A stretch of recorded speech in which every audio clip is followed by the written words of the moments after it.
अस्सलाम वालेकुम, welcome back to innovate IT zone. आज का जो हमारा लेक्चर हम लोगों ने डिस्कस करना है वो है हमारा एल्गोरिदम एंड एनालिसिस। इसका लेक्चर नंबर 1 है, ठीक है। इसका कोर्स कोड है हमारे पास EI331, ठीक है। अब इसके ऊपर बहुत ज़्यादा कमेंट्स आ रहे थे, बहुत ज़्यादा ईमेल्स आ रही थी कि प्लीज़ इसके ऊपर भी लेक्चर बनाना स्टार्ट कर दें। तो आप लोगों की डिमांड के ऊपर मैंने इस लेक्चर को कर दिया है स्टार्ट। तो हम आउटलाइन के जो टॉपिक्स हैं उन्हीं को कवर करेंगे और हमारी जो आउटलाइन के अंदर गिवन बुक है, रेफरेंस बुक है, हम लोग वहीं से अपने टॉपिक्स लेंगे और वहीं के जो क्वेश्चन आंसर्स होते हैं, जो मतलब एक्सरसाइज के क्वेश्चंस होते हैं, हम उन्हीं को सॉल्व करेंगे क्योंकि हो सकता है कि हमारा पेपर उन्हीं में से ही बनाया जाए। उसके अलावा भी कुछ क्वेश्चंस होंगे जो मैं आपको प्रोवाइड करूंगी। तो सबसे पहला टॉपिक है हमारा role of algorithm in computing. अब इसके अंदर क्या क्या कंटेंट इंक्लूड करना है, हमारा एल्गोरिदम क्या होता है, what kind of problems are solve by the algorithm, यानी एल्गोरिदम्स का यूज करते हुए कौन कौन सी प्रॉब्लम्स को हम सोल्व कर सकते हैं। इसके अलावा हमारा डेटा स्ट्रक्चर क्या होता है, एल्गोरिदम को एज अ टेक्नोलॉजी हम कैसे यूज करते हैं। अगर आप लोग इस चीज को अंडरस्टैंड कर लेते हैं तो देन आप लोगों का एल्गोरिदम का इंट्रोडक्शन बहुत ही ज्यादा इजी हो जाता है। और मैं आपको पता है, आप लोगों को मेरे पढ़ाने का जो पॉइंट है, जो स्टेप है, वो यही है कि मैं इसको रियल लाइफ एग्जांपल से ज्यादा जो है वो रिलेट करती हूँ।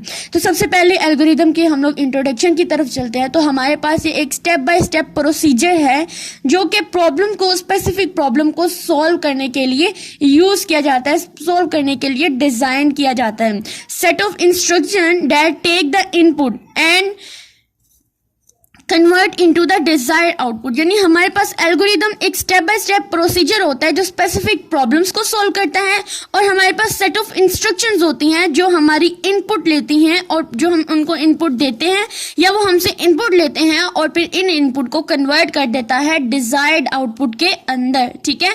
जैसे अगर रियल लाइफ एग्जाम्पल लेते हैं ना, तो ये स्टेप बाय स्टेप प्रोसीजर किस लिहाज से हुआ। फॉर एग्जाम्पल, आपने कोई खाना बनाना है, आपके पास सेट ऑफ इंस्ट्रक्शंस आती है किसी रेसिपीज की, तो आप लोग क्या करते हो, स्टेप बाय स्टेप फॉलो करते हो। सबसे पहले आप लोगों ने वेजिटेबल्स को चॉप करना होता है, चॉप करने के बाद आप लोगों ने अपना ऑयल जो है, सेकंड स्टेप में ऑयल हीट करना होता है, फिर उसके अंदर आपने स्पाइस डालने होते हैं, फिर आपने वेजिटेबल्स डालनी होती है, लास्ट पे आपने उसको टेस्ट करना होता है। अगर कहीं पानी डालने की जरूरत है, आप पानी वाला स्टेप करते हैं, देन आप लोगों ने क्या करना होता है, उसको टेस्ट करना होता है और लास्ट स्टेप में आपने डिश आउट करना होता है। यानी आप लोगों ने ये बात याद रखनी है कि जिस स्टेप से हम लोगों ने स्टार्ट किया है, अगर वो स्टार्टिंग स्टेप है तो उसका जरूर कोई ना कोई एंडिंग स्टेप होगा, वो फाइनाइट नहीं होगा बल्कि वो इनफाइनाइट होगा, ठीक है। अब हम लोग नेक्स्ट चलते हैं कि नेक्स्ट जो पॉइंट है हमारा, extensively used in computer science, maths and various other fields for tasks like data processing, problem solving, decision making. अब ये बहुत ज़्यादा यूज़ होती है किसमें, हमारी कंप्यूटर साइंस में, हमारे मैथ्स में, हमारे वेरियस अदर फील्ड्स में। किन किन कामों के लिए, किन किन टास्क के लिए, हमारी डाटा प्रोसेसिंग के लिए, हमारी प्रॉब्लम सॉल्विंग के लिए और हमारे डिसीजन मेकिंग के लिए ये यूज़ होती है। अब आपको इसकी सबसे बड़ी एग्जांपल दें तो हमारी जो AI है, आर्टिफिशियल इंटेलिजेंस है, हमारे जो रोबोट्स हैं, वो किस बेस पे चल रहे होते हैं। बेसिकली उनके बैकएंड पे कोडिंग तो हुई होती है, लेकिन वो ज़्यादातर किस चीज़ को फॉलो कर रहे होते हैं, हमारे एल्गोरिदम्स को, ठीक है। एल्गोरिदम के अकॉर्डिंग ही वो अपने डिसीजंस ले रहे होते हैं, अपनी प्रॉब्लम को सॉल्व कर रहे होते हैं। उसके बाद also use multiple algorithm for solving problems, हम एक प्रॉब्लम को सॉल्व करने के लिए मल्टीपल एल्गोरिदम्स का भी यूज कर सकते हैं।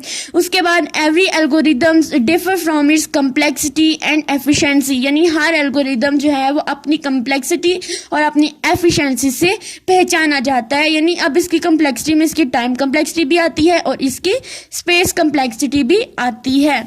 उसके बाद हमारे पास हमारे कंटेंट का नेक्स्ट स्टेप था, what kind of problem are solve by the algorithm. अब एल्गोरिदम से कौन कौन सी प्रॉब्लम्स को हम लोग सॉल्व कर सकते हैं। We can use algorithm to solve different problems such as sorting and searching, path finding, optimization, data compression, pattern matching, machine learning हमारी AI जिसे हम चैट GPT भी बोलते हैं, हम लोग अपना AI जो है वो भी बोल सकते हैं, ठीक है।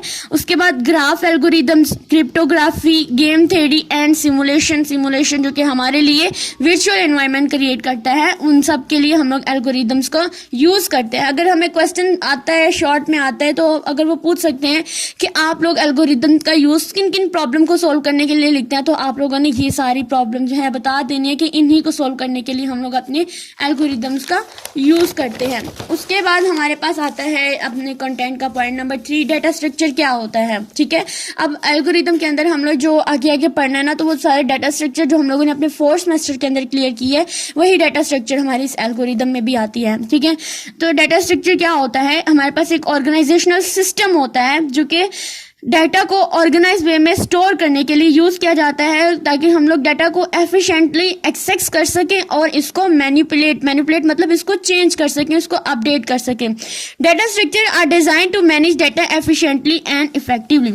अब डाटा स्ट्रक्चर के कुछ हमारे पास ऑपरेशंस होते हैं, जैसे कि कौन कौन से ऑपरेशंस होते हैं, आप लोगों को भी इसको बहुत अच्छी तरह समझ होगी। इसमें हम insertion, deletion, sorting, searching and retrieve का ऑपरेशन परफॉर्म करते हैं। लेकिन क्वेश्चन यहाँ पे आता है कि ये ऑपरेशन परफॉर्म करते हैं तो हमारे डाटा स्ट्रक्चर्स कौन कौन से हैं। डाटा स्ट्रक्चर तो मैंने बताया कि ऑर्गेनाइज सिस्टम होता है, तो इसमें हमारे पास कॉमन डाटा स्ट्रक्चर कौन कौन से हैं, हमारी एरे है, हमारी लिंक्ड लिस्ट है, उसके बाद हमारे स्टैक्स हैं, हमारे क्यूज हैं, हमारी ट्रीज हैं, ग्राफ्स हैं एंड हैश टेबल। ये कुछ कॉमन डाटा स्ट्रक्चर्स हैं जिनका यूज करते हुए हम लोग वेरियस ऑपरेशन जैसे insertion, deletion, searching, sorting and retrieve वाले ऑपरेशन परफॉर्म करते हैं। अब हमारे पास कंटेंट का पॉइंट नंबर 4 आता है, एल्गोरिदम एज अ टेक्नोलॉजी। अब हम एल्गोरिदम को एज अ टेक्नोलॉजी कैसे यूज करते हैं, सबसे पहले तो इम्पोर्टेंस एंड फंडामेंटल्स हमारा पहला पॉइंट आता है। इसमें हम लोग एल्गोरिदम की डेफिनेशन लिखेंगे, इसकी प्रॉपर्टीज एंड इसकी कैरेक्टरिस्टिक्स लिखेंगे। ठीक है, ये हमारे पास पहला पॉइंट है, एल्गोरिदम को एज अ टेक्नोलॉजी में यूज करना।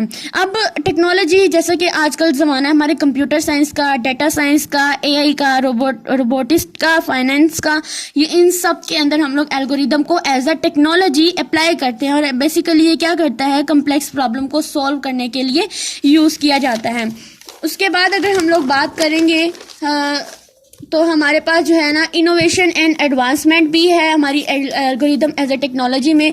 अब इनोवेशन एंड एडवांसमेंट का मतलब क्या है कि हमारी हेल्थ केयर, हमारी कम्युनिकेशन, इन सब चीज़ों में भी आजकल यानी एडवांसमेंट आ चुकी है कि हमारी जो है वो एल्गोरिदम नहीं यूज़ होने।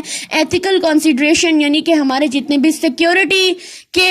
सिक्योरिटी रेफरेंसेस हैं उन सब के अंदर, प्राइवेसी वगैरह इन सब के अंदर हमारी एल्गोरिदम यूज़ हो रही है।